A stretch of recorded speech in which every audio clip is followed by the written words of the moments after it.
ఆరాధన ఆరాధన యేసునికే ఆరాధన యేసునికే. మరొకసారి స్వరమెత్తి ఆరాధన ఆరాధన యేసునికే ఆరాధన ఆరాధన యేసు ఆరాధన ఆరాధన యేసునికే దేవా ఆరాధన యేసునికే. నీ మాట మాత్రమే చాలు, నీ మార్గములోనే మేలు, నీ పాదం చెంతనుందును నా ప్రియ యేసయ్యా. నీ మాట మాత్రమే చాలు, నీ మార్గములోనే మేలు, నీ పాదం చెంతనుందును నా ప్రియ యేసయ్యా, నా ప్రియ యేసయ్యా. ఆరాధన యేసునికే ఆరాధన యేసునికే దేవా ఆరాధన యేసునికే ఆరాధన యేసునికే.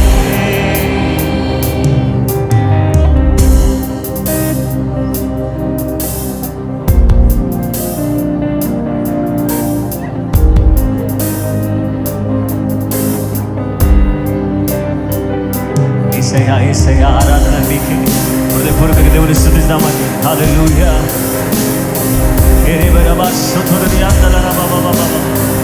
నీటిపైన నడిచిన దేవా, నాకు ముందు ఉన్న దేవానికి స్తోత్రం, సర్వాధికారం కలిగిన దేవానికి స్తోత్రం. ఓ జీసస్ జీసస్ జీసస్ హల్లెలూయా.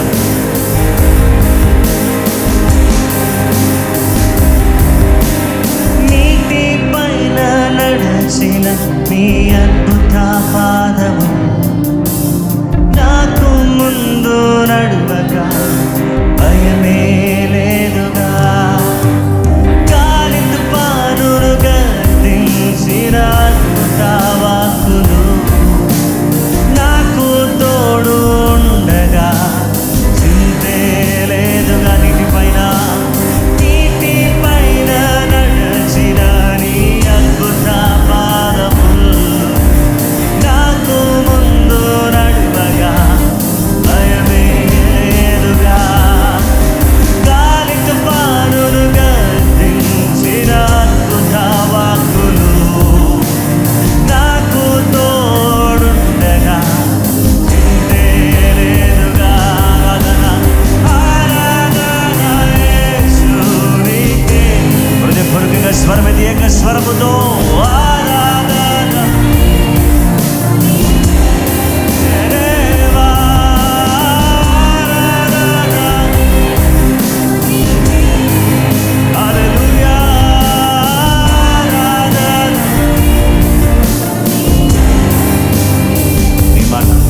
నీ మాట మాత్రమే చాలు, నీ మార్గములోనే మేలు, నీ పాదం చెంతనుందును నా ప్రియ యేసయ్యా.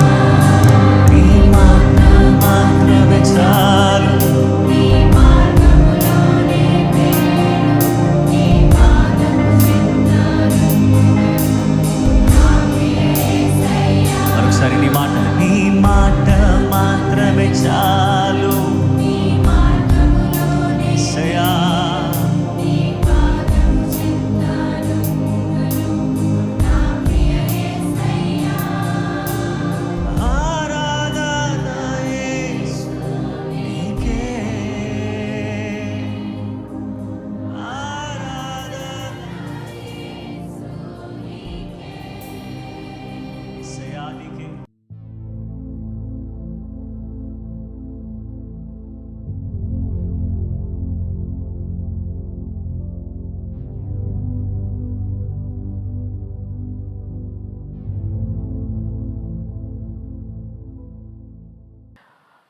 ప్రభు అయిన యేసుక్రీస్తు నామములో మీకు అందరికి కూడా శుభములు వందనాలు తెలియజేస్తున్నాను.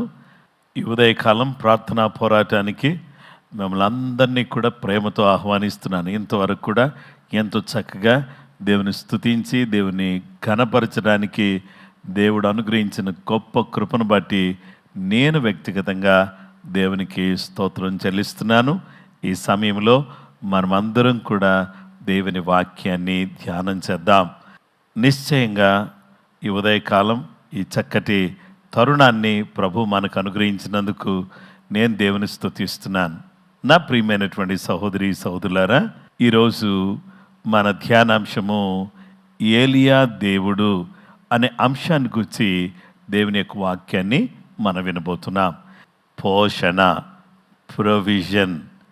దేవుని బిడ్డలారా, ఏలియా జీవితం ఎంతో అద్భుతమైన ఆశ్చర్యకరమైన జీవితం. ఇక్కడ ఏలియా జీవితంలో మనకు కనబడే చాలా చక్కటి విషయాలు ఈరోజు మనం ధ్యానం చేద్దాం. మొదటి రాజుల గ్రంథం 17వ అధ్యాయం 6వ వచనం. అక్కడ కాకోలములు ఉదయమందు రొట్టెను మాంసమును, అస్తమయమందు రొట్టెను మాంసమును అతని యొద్దకు తీసుకుని వచ్చుచుండెను. అతడు వాగు నీరు త్రాగుచు వచ్చెను. 1 Kings chapter 17 verse 6. The ravens brought him bread and meat in the morning, and bread and meat in the evening, and he drank from the brook.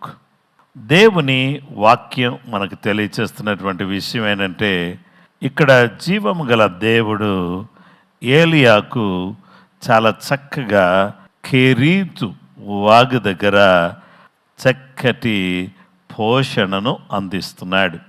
దేవుని బిడ్డలారా, మనం అనుకున్న రీతిగా దేవుడు పోషించడు. దేవుని విధానాలు మానవ విధానాలకి అతీతంగా ఉంటాయి. దేవుని విధానాలు ఉన్నతమైనవిగా మనకు కనబడతాయి. ఈ దేవుని విధానాలను గురించి మనం చూస్తే, ప్రియ సహోదరి సహోదరులారా, కెరీతు వాగు దగ్గర ఏలియా ఉన్నాడు. అంతకుముందే అహాబు రాజు దగ్గరికి వెళ్ళి నేను మళ్ళా చెప్పే వరకు భూమి మీద వర్షం కురవదు అని ప్రకటించి వచ్చాడు. అలాంటి ప్రకటనలు చేస్తే ఏలియాకు కూడా ఇబ్బంది కలుగుతుంది కదా. అక్కడే ఉన్నాడు ఆయన. అసలు వర్షం కురవదు, పంటలు పండవు అని చెప్పే మాటలను బట్టి చూస్తే అసలు నిజంగా ఎంత తీవ్రమైనటువంటి అసంతృప్తి అంటే చెప్పలేని అసంతృప్తి. కానీ ఏలియా జీవితంలో మనం చూస్తే ఈ ఏలియాను దేవుడు ఎక్కడ ఉండమని చెప్పాడంటే కెరీతు దగ్గర ఉండమని చెప్పాడు. కెరీతు అనే పేరుకు అర్థం ఏంటంటే ఏ ప్లేస్ ఆఫ్ ఐసోలేషన్, ఒంటరిగా ఉండేటటువంటి స్థలం. It is a place where you are completely cut off and are totally dependent upon God and his resources.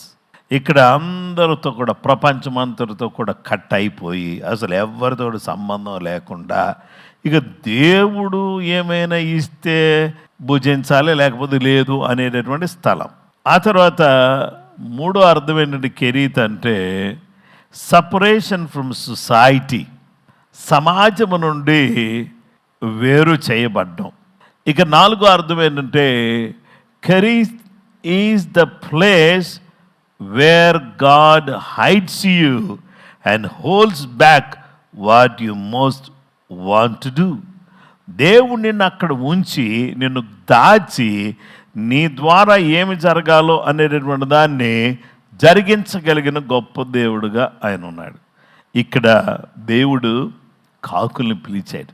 కాకులారా రండి రండి రండి, మీకు నా సేవకుడికి చెప్పాలి. నా సేవకుడు ఆయన పేరు ఏంటంటే ఏలియా. నన్ను ఆరాధించేవాడు, నన్ను మహిమపరిచేవాడు. మరి సింహపు పిల్లలు లేమి గలవై ఆకలి గొనును, యెహోవాను ఆశ్రయించు వారికి ఏ మేలు కొదువయ్యే ఉండదు అని నా వాక్యం మీకు తెలియచేస్తున్న ప్రకారంగా మరి నా కుమారుడు, నా సేవకుడు, నా ప్రవక్త ఏలియా మరి అతను ఆకలిగా ఉంటే నాకెంత మాత్రం ఇష్టం లేదు, రండి మీకు నేనేమి నేర్పిస్తానంటే I want to teach you the discipline. మీరేం చేయకూడదంటే చచ్చిపోయిన వాటిని, మురిగిపోయిన వాటిని మీరు నా సేవకుడి భోజనం మీ నోటితో తీసుకుని వెళ్ళాలి కదా. మరి చచ్చిపోయినటువంటి వీటిని తిని మీరు మరి నా సేవకుడి భోజనం తీసుకెళ్తే అది అపవిత్రం అయిపోద్ది కదా. అందుకనే first you need to have a clean habits. కాకి బుద్ధి దొంగ బుద్ధి, కాకి బుద్ధి మంచి బుద్ధి కాదు. మరి ఇలాంటి బుద్ధి కలిగినటువంటి కాకి డిసిప్లైన్ నేర్పించడం అంటే చాలా కష్టం. ఈ డిసిప్లైన్లోకి కాకులను తీసుకొచ్చి చూడండి, డిసిప్లైన్ ఏంటో తెలుసా? ఈటింగ్ హ్యాబిట్స్ చేంజ్ చేసుకోవాలి మీరు. Second, you need to follow the punctuality, time maintain చేయాలి. ఎందుకంటే నా దాసుడికి పలానా టైంకి మీరు భోజనం తీసుకెళ్ళాలన్నాను, ఉదయాన్నే ఆ టైంకి వెళ్ళాలి. మరి ఎక్కడ దొరుకుతుంది ప్రభు అంటే I will make a way for you. ఎక్కడ ఆహారం ఉందో అక్కడ తీసుకెళ్తా. మిమ్మల్ని నా సేవకుడి దగ్గరికి ఆహారం తీసుకెళ్ళినందుకు మీకు పస్తు ఉండనీయను మిమ్మల్ని, మీకు కూడా ఆహారం నేను అందిస్తా. కానీ నా సేవకుడి విషయంలో మీరు డిసిప్లిన్ పాటించాలి. రెండవది మీరు పంక్చువాలిటీ పాటించాలి. ఆ తర్వాత నేను చెప్పే వరకు ఈ డ్యూటీ చేస్తూనే ఉండాలి. మీరు డ్యూటీ విషయంలో మీరు ఎక్కడ కూడా తేడా రాకూడదు. ఒకరోజు నాకు తలనొప్పి వచ్చింది, మెడ నొప్పి వచ్చింది, కాలు నొప్పి వచ్చింది, నా రెక్క ఎగరలేదు, ఇలాంటి సాకులు చెప్పి ఆగిపోకూడదు సుమి. మీరందరూ కూడా చాలా హెల్తీగా ఉండి నా సేవకుడికి టైం టు టైం రొట్టె మాంసం ఎవ్రీడే. ఎంత అద్భుతకరుడు! కరువులో రొట్టెను మాంసాన్ని చక్కటి భోజనాన్ని దేవుడు తీసుకెళ్ళి ఎలియా ప్రవక్తకు పెట్టేటట్టుగా దేవుడు కాకులకు ఆజ్ఞాపించాడు. అసలు నిజంగా ఎంత గొప్ప దేవుడు అండి, ఎంత గొప్ప దేవుడు! ఆయన మనల్ని పోషించే దేవుడు. చూసారా దేవుని బిడ్డలారా, ఆకాశ పక్షులను చూడండి, అవి విత్తవు, కొయ్యవు, కొట్లలో కూర్చుకనువు, అయినా వాటిని నేను పోషిస్తున్నాను. అడవి పువ్వులు చూడండి, వాటికి ఎవరు నీళ్ళు పోయట్లేదు, ఎరువు వేయట్లేదు. కానీ చూసారా, సొలొమోను కంటే కూడా చాలా వైభవంగా ఇవి ఉండేటట్టుగా నేను చేశాను. అయితే దేవుని బిడ్డలారా, ఈరోజు గమనించండి, దేవుడు తన సేవకుడికి 6 నెలల పాటు 6 months 6 నెలలు అద్భుతమైన రీతిలో దేవుడు పోషించాడు, ఏలియాను పోషించాడు. ఇంతలోకి వాగు ఎండిపోయెను. దేవుడు వాగు ప్రవహించినంత కాలం కాకుల ద్వారా ఆహారం రప్పించాడు. వాగు ఎండిపోయింది, నేనేం చేయాలి ప్రభు అని ఏలియా దేవుని వైపు చూస్తూ ఉంటే, ఏలియా రా రా రా రా రా నిన్ను సారేపతుకు తీసుకుని వెళ్ళబోతున్నాను. సారేపతులో ఒక విధవరాలు ఉంది. ఆ విధవరాళ్ళకి ఒక కుమారుడు ఉన్నాడు. ఆ ఇంటికి నువ్వు వెళ్ళాలి. ఆ ఇంట్లో విధవరాని ఇంట్లో నేను 6 నెలలు అయిపోయింది కదా, ఇంకో 3 సంవత్సరాల పాటు ఆ ఇంట్లో నిన్ను పోషిస్తాను అని చెప్పి సారేపతుకు తీసుకుని వెళ్ళారు. ఈ సారేపతు అనేటటువంటిది ఎలాంటిదంటే, ఈ యొక్క బంగారమును వెండిని పుటం వేసేటటువంటి కొలిమి లాంటిది. ఆ కొలిమి దగ్గర తీసుకుని వెళ్ళి అక్కడ దేవుడు అద్భుతమైన రీతిలో ఎవరిని పోషిస్తున్నాడు తెలుసా? ఏలియాను పోషిస్తున్నాడు. ఏలియా వెళ్ళి ఏమన్నారంటే, అమ్మా, 1 రాజుల గ్రంథం 17వ అధ్యాయం 15వ వచనం 16వ వచనం, ఇశ్రాయేలు దేవుడని యెహోవా సెలవిచ్చి ఉన్నాడు అనెను. అందులో ఆమె వెళ్ళి ఏలియా చెప్పిన మాట చొప్పున చేయగా అతను ఆమెయు ఆమె ఇంటి వారిని అనేక దినములు భోజనం చేయించి వచ్చారు. నువ్వు వెళ్ళి ఆ మొదటి అప్పం తీసుకురామ్మా అని చెప్పగానే యెహోవా ఏలియా ద్వారా సెలవిచ్చిన మాట ప్రకారం తొట్టిలో ఉన్న పిండి తక్కువ కాలేదు, బుడ్డిలో ఉన్న నూనె అయిపోలేదు. 3 సంవత్సరాలు పిండి వస్తానే ఉంది, నూనె వస్తానే ఉంది. ఇది దేవుని దాసుని మాట వింటే వచ్చే ఆశీర్వాదం. దేవుని వాక్య భాగములో మనం చూస్తే దేవుని దాసుడు దేవుని మాట వింటే కాకుల ద్వారా ఆహారం వచ్చింది. మరి దేవుని దాసుని మాట సారేపతు విధవరాలు వింటే ఆమె ఇంటిలో 3 సంవత్సరాలు సమృద్ధి కలిగింది. దేవుడు ఎలాంటి దేవుడు అంటే చక్కటి దేవుడు, మంచి దేవుడు, పోషించే దేవుడు. బదరి వృక్షం కింద ఒక్కరోజు మరణాపేక్ష కలిగినటువంటి వాడే ఏలియా బాధపడుతూ ఉంటే దేవుడు అతను లేపి భోజనం చేయి అన్నాడు. నీ శక్తికి మించిన ప్రయాణం, ఇదిగో నీళ్ళబుడ్లో నీళ్ళున్నాయి, రొట్టెలున్నాయి, నువ్వు భోజనం చేయి అన్నాడు. ఎంత మంచి దేవుడు! మన భోజనాన్ని పట్టించుకునే దేవుడు, మనకు భోజనాన్ని సిద్ధపరిచే దేవుడు. అరణ్యంలో లక్షలాది మంది ప్రజలకు మన్నాను కురిపించలేదా? యేసుక్రీస్తు ప్రభువారు 5 రొట్టెలను 2 చేపలను 5,000 మందికి ఆహారంగా పంచలేదా? దేవునికి అసాధ్యమైనది ఏమున్నది చెప్పండి? సర్వశక్తిమంతుడు, గొప్ప దేవుడు. ఏమి తిందుమా, ఏమి త్రాగుదుమా అని మీ ప్రాణమును గుచ్చి, ఏమి ధరించుకుందామని మీ దేహాన్ని గుచ్చి, తినుటను గుచ్చి, త్రాగుటను గుచ్చి, ధరించుకొనుటను గుచ్చి మీరు చింతపడుతున్నారా? మీరు ఏమాత్రం చింతించొద్దు. నా రాజ్యాన్ని, నా నీతిని మొదట వెదకండి, అప్పుడు అవన్నీ కూడా మీకు అనుగ్రహించబడతాయి. ఏ కొదువ మీకుండదు.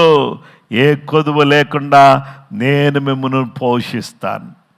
ఈ మాట గట్టిగా పట్టుకుందాం. నా పోషకుడు. ఏలియాను పోషించిన వాడా? కెరీతు వాగు దగ్గర పోషించిన వాడా?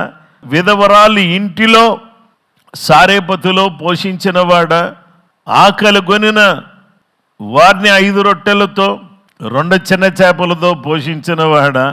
మార్గాయాసము చేత బదరి వృక్షము కింద బాధపడుతూ ఉంటే నిద్రిస్తున్నటువంటి ఏలియాను ప్రోత్సాహపరిచి ఆహారం పెట్టినవాడా? ఈరోజు మా పోషకుడువు నీవు. హాగరుకు బెయిర్షెబా అరణ్యములో నీటి ఊటను కలుగు చేసిన వాడవు నీవు. ఇశ్రాయేలు ప్రజలకు అరణ్యములో మన్నాను కురిపించి, పూరేళ్లను కురిపించి, బండ నుండి నీళ్లను పంపించినవాడా? ఎంత మంచి దేవుడు నైనా నువ్వు! ఎంత గొప్ప దేవుడు మాకు దేవుడుగా ఉన్నావు. మా పోషకుడుగు నీవు. ఫిలిప్పీ పత్రిక 4:19 కాగా దేవుడు తన ఐశ్వర్యము చొప్పున క్రీస్తు యేసునందు మహిమలో మీ ప్రతి అవసరతను తీర్చును. God shall supply all your need according to his riches in glory by Christ Jesus.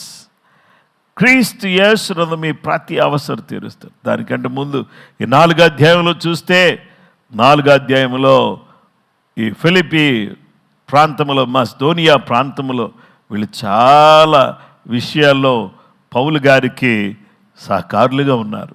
పౌలు గారికి మేలు చేసేవారిగా ఉన్నారు. క్లెమెంతు, కొందరు స్త్రీలు పరిచర్యలో సహకారం అందించారు. అలాగే ఆర్థికమైన సహకారం పౌలు గారికి చేశారు. ఇలాంటి సందర్భంలో దేవుని బిడ్డలారా, ఎపఫ్రోదితు వలన పంపిన వస్తువులను మరి అతను పుచ్చుకున్నాడు. మనోహరమైన సువాసన కలిగినగా ఉన్నాయి అని చెప్పేసి అని అంటున్నాడు.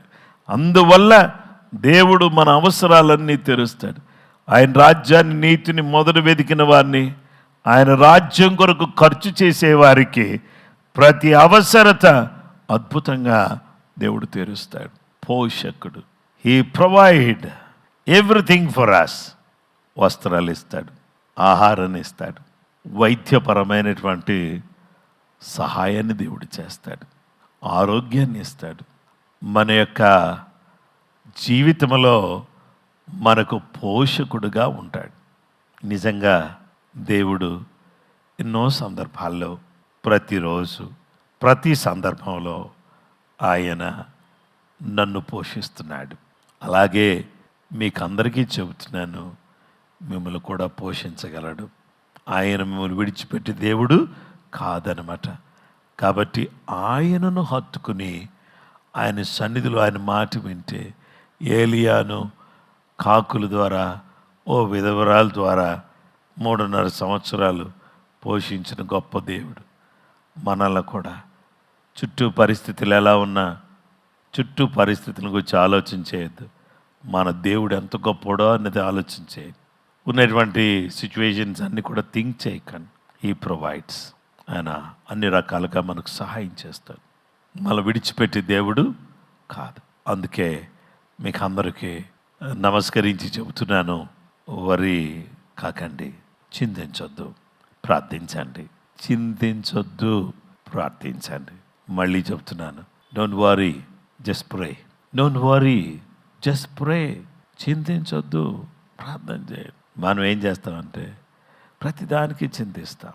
ప్రార్థన చేయటం మానేసి చింతించటం అనేది మంచిది కాదు. కనుక ఈ సందర్భంలో మీకు అందరికీ రిక్వెస్ట్ చేసి చెప్తున్నాను, ఎలియా దేవుడు సామాన్యుడు కాదు, పోషించేవాడు.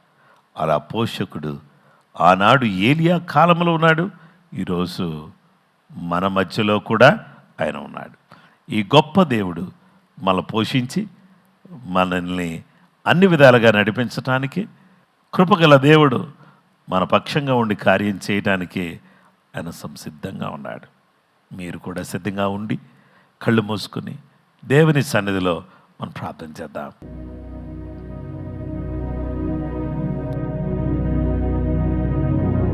ప్రభువా, నీకు వందనాలు తండ్రి. నీ యొక్క ప్రత్యేకమైనటువంటి కృప మాకు తోడుగా ఉంచి మీ సహాయం అనుగ్రహించని ప్రభువా, నీకు స్తోత్రం చెల్లిస్తున్నాం. యేసయ్యా, నీకు వందనాలు చెల్లిస్తున్నాం తండ్రి. సువార్త అందని వారికి సువార్త అందించడానికి, విశ్వాసులను దైవరాజ్య విస్తరణ కొరకు సిద్ధపరిచి పంపడానికి మీ సహాయం దయచేయండి. నన్ను అడుగుము జనములు నీకు స్వాస్థ్యముగా, భూమిని దిగంతముల వరకు సొత్తుగా ఇస్తానని చెప్పారు. మా ప్రభువా, మాకు అనేక మంది జనం కావాలి, అనేక మంది నిన్ను తెలుసుకోవాలి, నీ విలువను అర్థం చేసుకోవాలి. నాయన, అందరినీ సిద్ధపరచడానికి అల్పులమైనటువంటి మమ్మలను ప్రేమించి ఈ భాగ్యం మాకు ఇచ్చారు అయ్యా.